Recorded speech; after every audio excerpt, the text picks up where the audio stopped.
In this video, we'll be taking a quick look at the direct campaigns. So there's two ways to launch a direct campaign.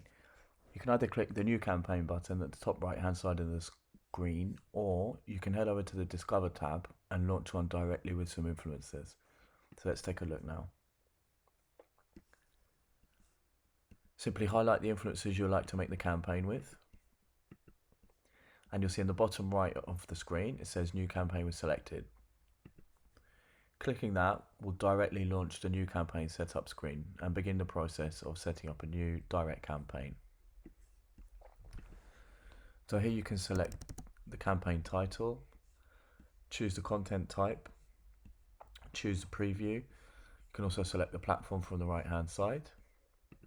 The next screen will allow you to write the brief, so as much information as possible about your brand, and also as much information as possible about the posts that you would like and about the type of content that you would like the influencer to post.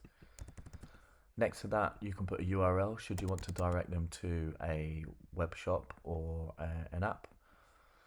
You can also upload images, so images for them to share, or if it's just images for inspiration, for ideas for the content.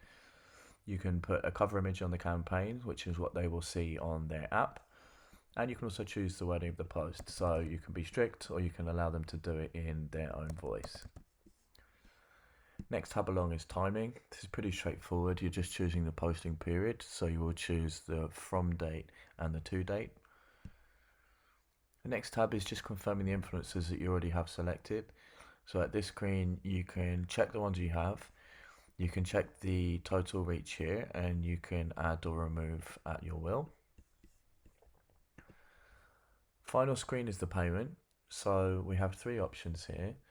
The first option will be the pricing per follower range.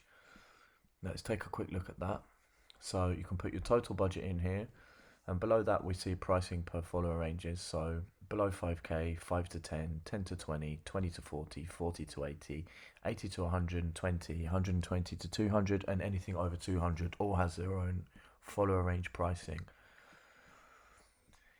You can also fill prices with suggested if we have suggested fees under them, and you can add a product as payment if you're on a plan that allows you to do that. Below that is the pricing per influencer, so this is just individual pricing per influencer. As you can see, it's already populated with the suggested fee, but you can of course change that should you want to. Below that is the pricing per Click Ppc, so this is where you put the total amount that you're willing to spend, and you can also set a limit per post and choose a waiting time. Final screen is the overview. This is just a place just to check that everything you have inputted is correct. You can check the instructions, the wording of the posts, links to sharing the post, images, and also take a quick look at the campaign summary and just check everything before you go live. Hitting finish will go live in the campaign, and that's your campaign set up.